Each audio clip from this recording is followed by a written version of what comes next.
समांतर. लेखक सुहास शिरवाळकर. भाग 8. सादर करते मनीषा स्टॉक.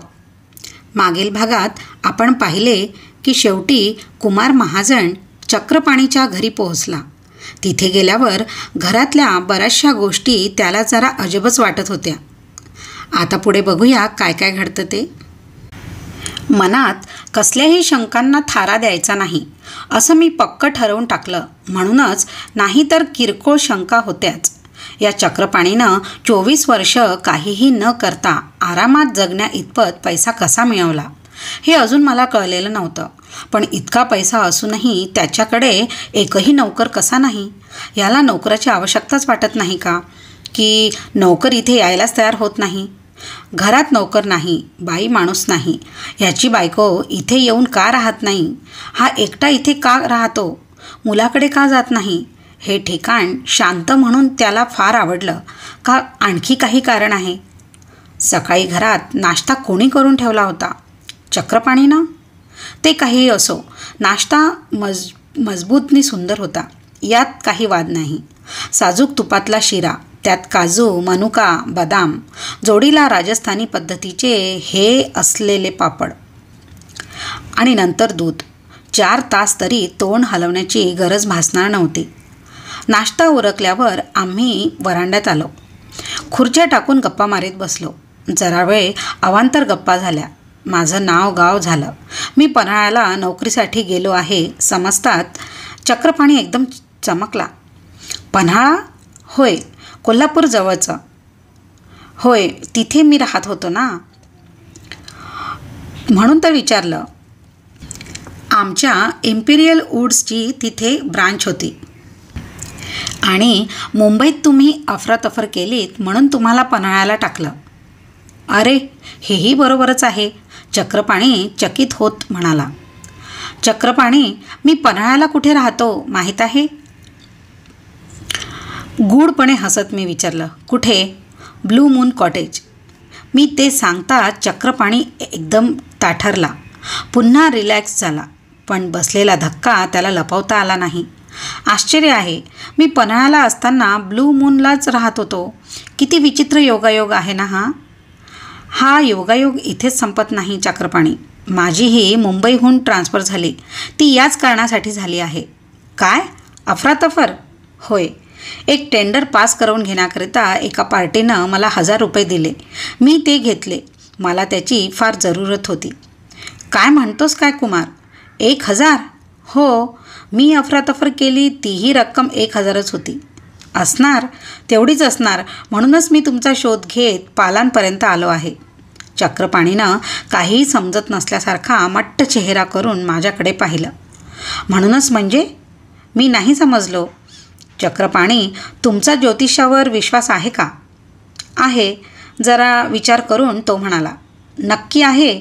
तुम्हाला हे माहिती आहे की एका माणसाचा हात कधीही दुसऱ्या माणसासारखा नसतो?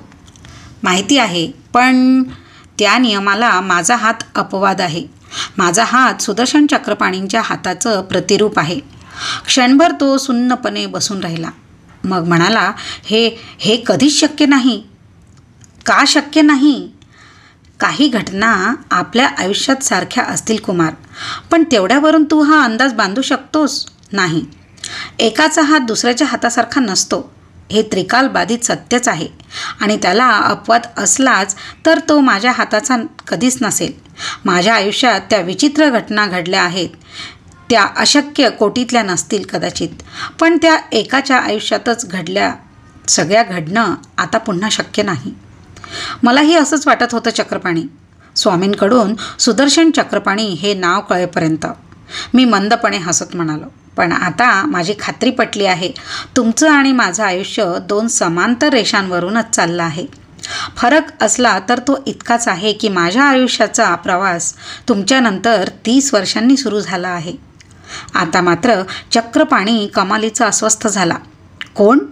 हे स्वामी कोण? गिरगावातल्या एका चाळीत राहतात. तुम्ही 1945मध्ये त्यांना तुमचा हात दाखवला होता, काही आठवतंय का? हां, आठवतंय, घाबरट स्वरात चक्रपाणीनं विचारलं. त्यांनी तुझाही हात पाहिला? काय सांगितलं त्यांनी? तुम्हाला त्यांनी भविष्य सांगितलं होतं का? नाही. अहो, मग मला कसं काही सांगतील ते? चक्रपाणी चांगला 15 मिनटं अबोल बसून राहिला. त्याच्या मनात विचारांची आवर्त प्रत्यावर्त माजली होती. त्याला डिस्टर्ब करायला नको म्हणून मी दूरच्या जंगलाकडे नजर लावून बसून राहिलो. शेवटी चक्रपाणी थकला. त्यानं हार स्वीकारली. खिन्न स्वरात तो म्हणाला, माझं नशीब. माझ्या भाग्यरेषा घेऊन कोणी जन्माला येईलच असं वाटलं नव्हतं. निदान कोणी येऊ नये अशी माझी इच्छा होती.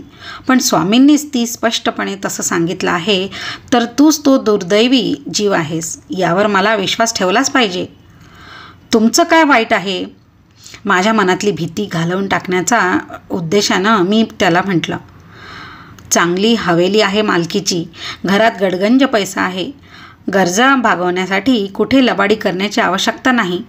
काय वाईट आहे त्यात? काय वाईट आहे? स्वतःशीच हसून तो म्हणाला. खरंच काय वाईट आहे? एकांतात स्वतःच्या मालकीची हवेली आहे, घरात गडगंज पैसा आहे, जगण्यासाठी कोणावर अवलंबून राहावं लागत नाही, कुणाचं ऐकून घ्यावं लागत नाही. खरंच सगळं चांगलं आहे. पण कुमार, हे सारं मला केव्हा मिळालं आहे? त्यासाठी मला कशाचं मोल द्यावं लागलं आहे?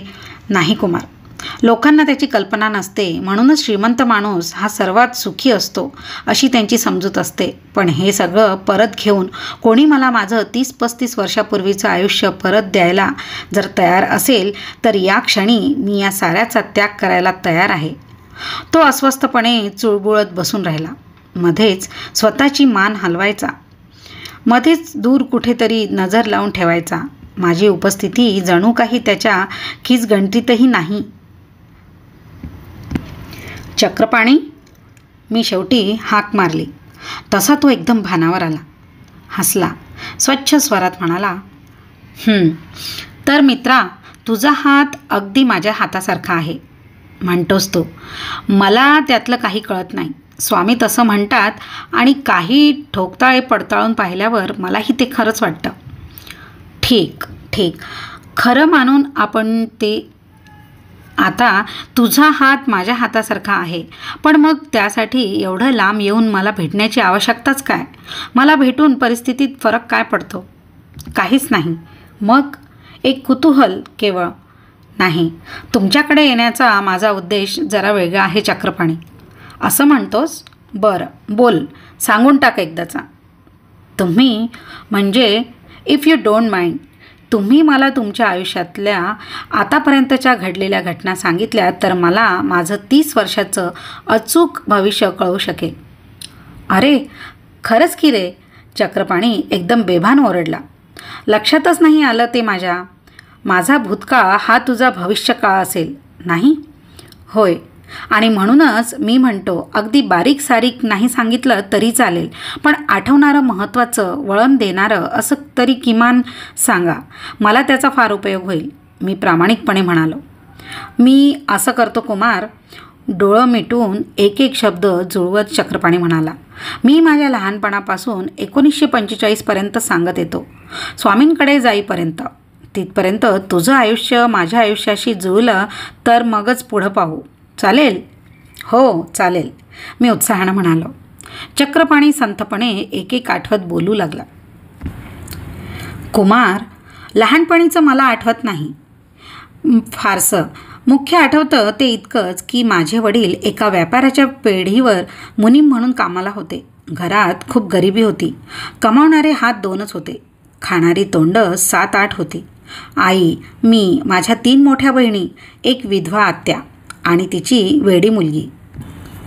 असा सगळा गोताळा होता. दिवस ढकलणं एवढंच आम्हाला तेव्हा कळत होतं. त्यामुळे लहानपण म्हटलं की उपासमार, महागाई, रस्त्यानं खाडखाड बूट वाजवत जाणारे गोरे सोल्जर्स असंच काहीतरी आठवतं.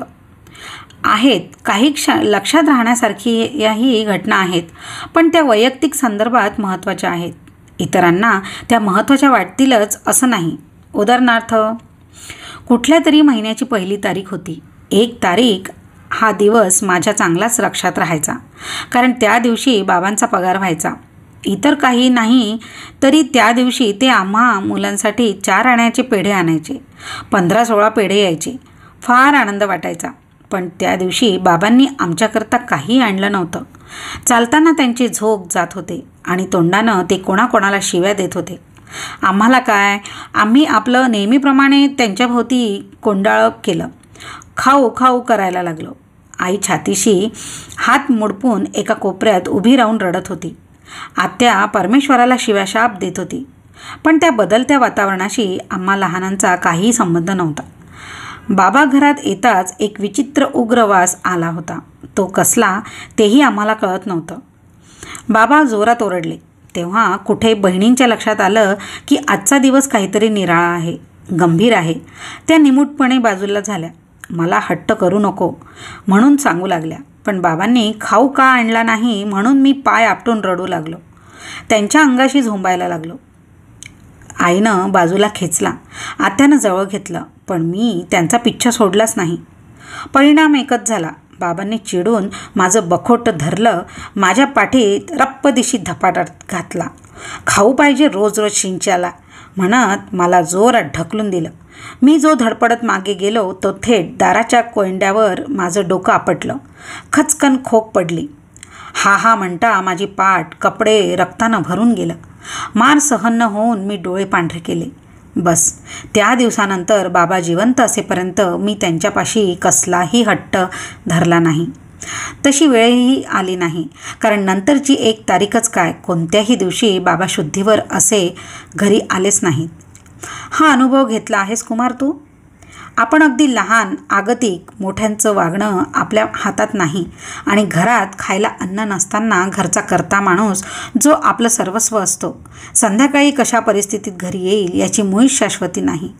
तो येईपर्यंत तो कसा येईल, कोणत्या अवस्थेत येईल ही भीती, आणि तो आल्यावर आता कसं होणार ही धास्ती. लहानपणी मला 3च गोष्टींची अतिशय भीती वाटलेली आहे. रात्री अपरात्री ऐकू येणाऱ्या राम बोलो भाई या सांघिक आवाजाची, खाडखाड बूट वाजवत पाठीला बंदुका लावून हिंडणाऱ्या सोल्जर्सची, आणि हवालदिल संध्याकाळची. चक्रपाणी त्या आठवणींनी आताही शहारला. जणू कोणत्याही क्षणी त्याचे बाबा दारू पिऊन त्याला फेकून देणार होते. इतर माणसं त्याला तिरडीवर घालून राम बोलो भाई राम म्हणत स्मशानाकडे चालू लागणार होती. माझं बालपण याहून फारसं भिन्न नाही चक्रपाणी. मी घसा खाकरून म्हणालो. गरिबी माझीही होती. माझे वडील दारूला स्पर्श करायचे नाहीत. पण आईला चिंध्यांमध्ये ठेवून त्यांनी वेशांवर वस्त्र पांघरली. आपली बायको उपाशी ठेवून त्यांनी कायम बाहेरच स्वतःची भूक भागवली. माझ्या वडिलांचा मीही असाच मार खाल्ला आहे. एका वेश्येला घेऊन ते घरी आले होते. आई तेव्हा खूप रडली. रडतेस काय, नवरा मेला नाही अजून तुझा म्हणून त्यांनी फाडकन तिच्या तोंडात मारली. आईवर माझं प्रेम, तिला त्यांनी मारावं हे मला आवडलं नाही. चिडून मी त्यांच्या हाताला कडकडून चावलं. त्यांनी रागारागात कडीला घालण्याचा खिळा माझ्या डोक्यात फेकून मारला. अच्छा, म्हणजे स्थळ, माणूस, कारण यात बदल झाला, परिणाम मात्र तोच. होय, लहानपणीची आणखीन एक गमतीदार आठवण सांगतो कुमार. चक्रपाणी रंगात येऊन म्हणाला. कोणाकडे नि कोणत्या गावी गेलो होतो ते आता लक्षात नाही. पण आई बरोबर होती आणि गेलो होतो. ते तद्दन खेडं होतं. मी शहरातला म्हणून गावातली माझ्या आसपासच्या वयाची बरीच मुलं माझ्याभोवती गोळा झाली होती. 20-25 पोरांमध्ये मी चांगलाच रमून गेलो होतो. एकदा दुपारी हिंडत हिंडत आम्ही कोणाच्या तरी शेतात शिरलो. गाजर, मुळे असं काही बाही तोडून खात विहिरीवर आलो. विहीर लांबट, चौकोनी नि रुंद तोंडाची होती. पाणी भरपूर होतं. सगळी मुलं कपडे काढून पाण्यात उतरली आणि पोहायला लागली. मला काही पोहता येत नव्हतं. काठावर बसून मी असूयेनं सर्वांकडे पाहत होतो. माझ्याच वयाची ती मुलं निर्धास्तपणे मुटके मारीत होती, सूर मारीत होती, कोलांट्या घेऊन पाण्यात पडत होती. त्यांना सहजपणे पाण्यावर तरंगताना पाहून मला सारखं वाटत होतं तसं सोपं असावं, असं हातपाय हलवले की माणूस तरंगू शकत असावा. आपणही टाकावी एवढी. मी तशी इच्छा प्रदर्शित करताच इतर पोरांनी मला भरघोस पाठिंबा दिला. काय काय घाबरतो, टाक उडी, असा गलका केला आणि मी मारली की उडी. गटांगळी खाल्ली. नाकातोंडात पाणी जाऊन जीव घाबरा घाबरा झाला. तसा मी ओरडायला लागलो. पोरं घाबरून काठावर पळाली. त्यांनी बामंडा, दर्शा, बुडाला अशी बोंबाबोंब केली. त्या आवाजानं खडबडून जागा झालेला एक शेतकरी धावत आला. त्यानं पाण्यात उडी ठोकली. मी खूप पाणी पिऊन तळाकडे चाललो होतो. मला केसांना धरून त्यानं वर काढलं. तो तिथे नसता किंवा आणखी 5 मिनिटांनी आला नसता तर माझ्याऐवजी माझं प्रेतच हाती लागलं असतं. ही घटना माझ्या आयुष्यात आहे, मी मान डोलावत म्हणालो. आहे आहे, फक्त विहिरीच्या जागी समुद्र आहे. आमच्या शाळेची सहल गणपतीपुळे इथे जाणार होती. आमच्या ग्रुपमधला मी सोडून सगळी मुलं सहलीला जाऊ शकत होती. मला पैशाअभावी ते मात्र शक्य नव्हतं. कोणीतरी कल्पना लढवली की आपण घरी 7-7 रुपये जादा सांगितले तर कुमार येऊ शकेल. त्याप्रमाणे हिकमत लढवून मित्रांनी माझी वर्गणी भरली. घरच्या परवानगीचा विशेष प्रश्न नव्हता. पैसे मागत नाही म्हटल्यावर कुठेही जायला मला परवानगी होती. सहलीला गेलो. गणपतीपुळे त्यावेळी गजाननाचं जागृत स्थान म्हणूनच माहिती होतं.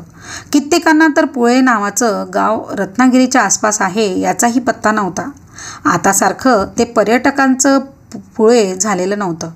कोकणातलं समुद्र किनाऱ्यालगतचं छोटं खेडं असं त्याचं स्वरूप असायचं.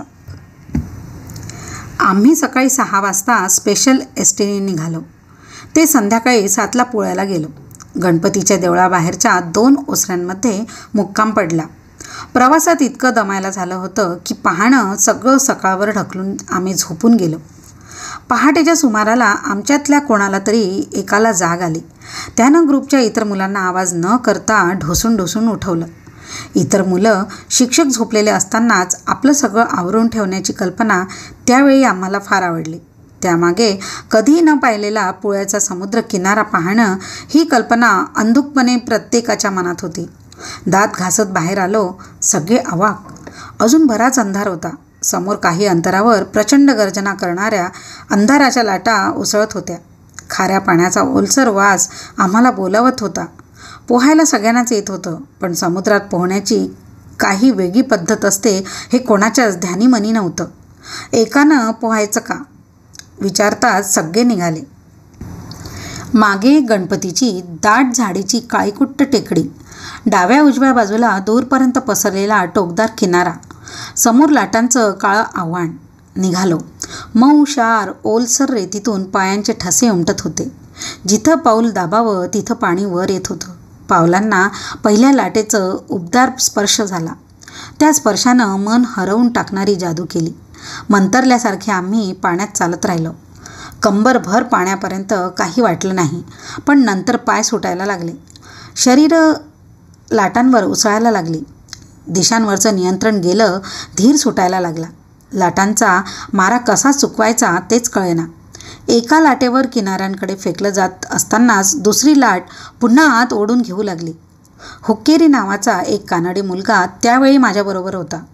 तो तर जाम भेदरलाच होता. मला पकडून ठेवायचा प्रयत्न करत होता. त्यामुळे मी आणखी जखडला जात होतो. त्याच्या जोडीनं फेकला जात होतो आणि एक लाट आली की आम्ही वेगात 25-30 फूट आत खेचलो गेलो. हुक्केरी अय्यो करून जोरात ओरडला. मीही किंचाळी मारली. सगळी पोरं मग आरडाओरडा करायला लागली. 2-3 मुलं गुडघाभर पाण्यात होती. त्यांनी पळत पळत किनारा गाठला. देवळाकडं धाव ठोकत बोंबाबोंब केली. कोणी विचारलं? काही कळलं नाही, कारण आमची नंतर शुद्धच केली होती. पण नंतर समजलं आम्ही ज्या भागात होतो तिकडे पाणी एकदम खोल होतं. खाली टोकदार खडक असल्याने लाटांची उसळ फार प्रचंड होती. तो भाग गावानं धोक्याचा म्हणून जाहीर केला होता. दरवर्षी 2-4 माणसं तरी तिथे बळी पडतच होती. माझी हकीकत सांगून होता चक्रपाणीनं मान डोलावली. म्हणाला, स्वामींचं म्हणणं आता मलाही खरं वाटायला लागलं.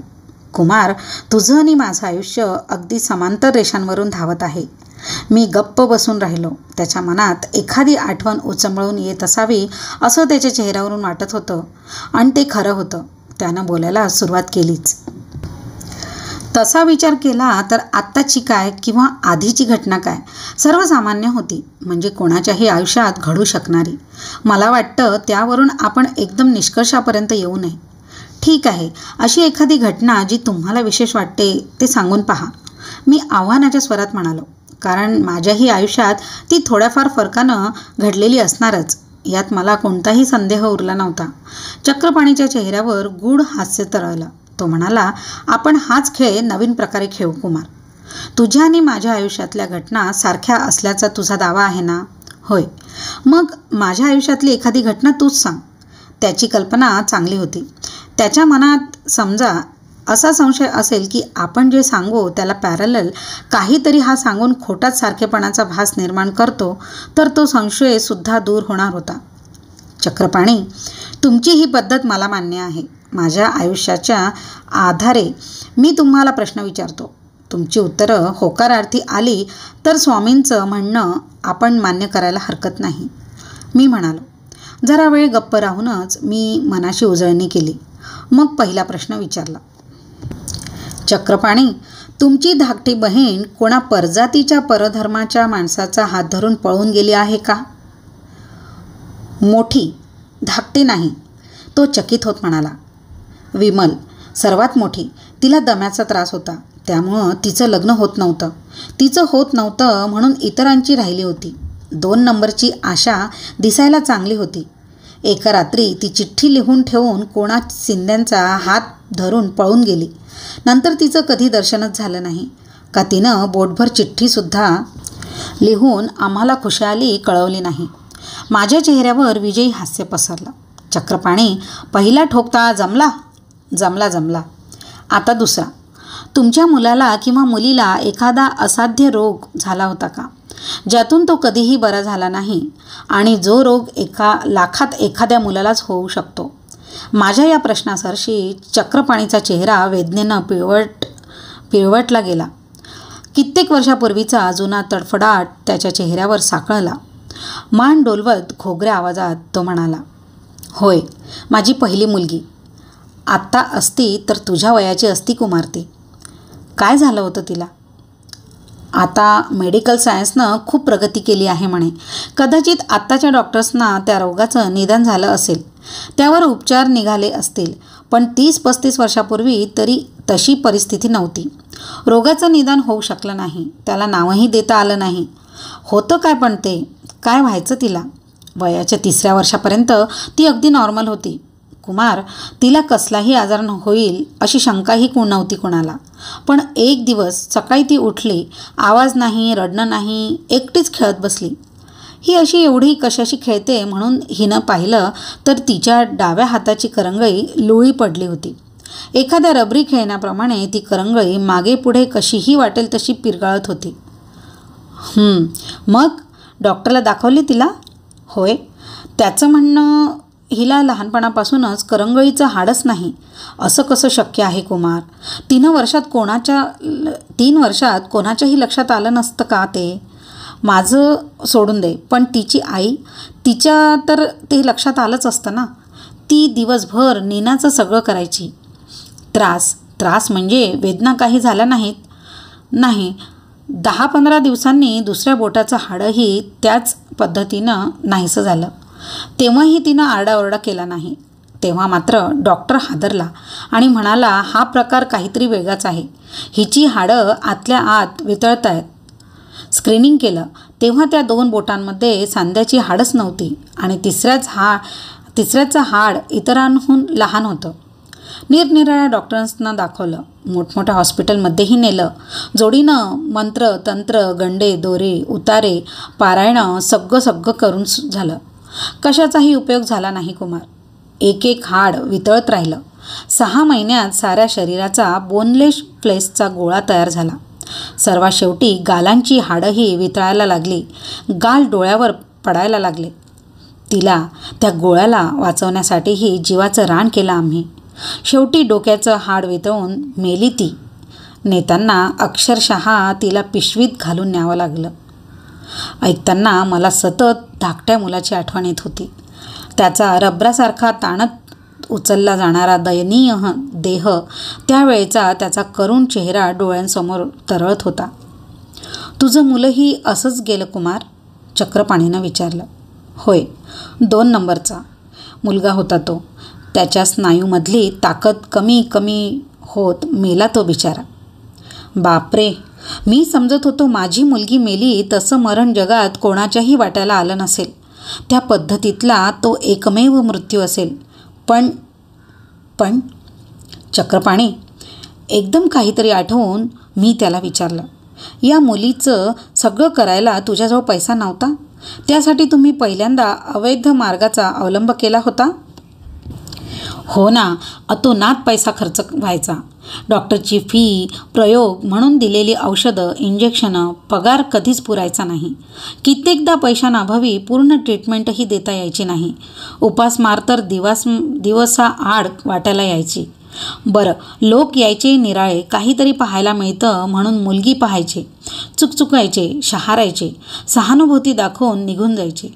स्वतःच्या गरजांना पैसा कमी पडत असताना दुसऱ्याच्या पोरीसाठी कोण पैसा खर्च करणार? पुन्हा परत मिळण्याची मुळीच शाश्वती नाही, म्हणून तो मार्ग अवलंबावा लागला मला. मी लाच घेऊन लोकांची कामं करायचो. न्यूयॉर्क कॉटनचा मटका खेळायचो. पत्त्यांमध्ये लबाडी करून जुगारात पैसा मिळवायचो. त्या काळी पैसा कमविण्याचा कोणताही मार्ग मला निषिद्ध नव्हता. साहेब लोकांना पोरी आणून देऊन त्यात कमिशन काढण्याची भडवेगिरीही मी त्या काळी केलेली आहे. नंतर मग पैसा खाण्याची सवयच लागून गेली मला. नीना गेल्यावर तोच पैसा घरात येऊ लागला. घराला कळा आली. संसारोपयोगी सामान येऊ लागलं. व्यवस्थितपणे हातातोंडाची गाठ पडू लागली. मी सगळं पटल्यासारखी मान डोलावली. चक्रपाणीकडून याही अपेक्षा, निराळ्या उत्तराची अपेक्षाच नव्हती मला. त्यानं सांगितलेल्यातला एक बडवेगिरीचा प्रकार सोडला तर इतर सारं काही मी केलेलं होतं. पण एवढासा किरकोळ फरक पडणारच. आमच्या आयुष्यातल्या विचित्र घटनांची उजळणी करून आम्हीच सुन्न झालो होतो. चक्रपाणी, कंटाळलेल्या आवाजात मीच विचारलं, आता तरी तुमची खात्री पटली का? का आणखी अजून काही घटना उघडणं आवश्यक आहे? नको नको कुमार. घाणेरड्या दिवसातल्या त्या आठवणींनी आता माझा मेंदू बोजड व्हायला लागला आहे. उबग आल्यासारखे शहारे देत चक्रपाणी म्हणाला, आपल्या आयुष्यात घटना घडल्या त्या एका समांतर पातळीवरच, म्हणून आश्चर्य. पण एकूण माणसाचं जीवन पाहिलं तरी त्या संघर्षाखेरीज काहीच आढळणार नाही. पोटासाठी संघर्ष, जागेसाठी संघर्ष, जगण्यासाठी संघर्ष. इतकंच कशाला, एका ठिकाणाहून दुसऱ्या ठिकाणी जाण्यासाठी देखील माणसाला संघर्षच करावा लागतो. या सगळ्या निरर्थक धडपडीला सामाजिक जीवन असं गोंडस नाव द्यायचं. बस झालं. पण आता मी या सगळ्या धावपळ, गडबड, गजबजाटातून मुक्त आहे. इथं कसं शांत सुंदर वाटतं. कित्येक दिवसात, महिन्यात मी गावाचं तोंडही पाहत नाही, माणसांशी संपर्कच साधत नाही. त्याचं खरं कारण हे आहे कुमार. पण त्यामुळे लोकांचे किती गैरसमज होतात. लोक नाही त्या अफवा पसरवतात. पालांमध्ये ऐकायला मिळालेला चक्रपाणीचा आधार घेऊन मी म्हणालो, हू केअर्स? तो तुच्छतेने म्हणाला, लोक काय म्हणतात मला माहिती नाही, पण मला त्याची मुळीच पर्वाही नाही कुमार. मी स्टॅबिलिटीच्या अशा स्टेपवर आहे की सारं गाव माझ्या विरोधात असलं तरी, साऱ्या गावानं माझ्यावर कोणतेही आरोप ठेवून मला बहिष्कृत केलं तरीही माझं काही अडत नाही. एक ना एक दिवस तुला ही पोझिशन येईलच, तेव्हाच तुला त्यातला आनंद कळू शकेल. आता बघूया पुढच्या भागात काय होते ते.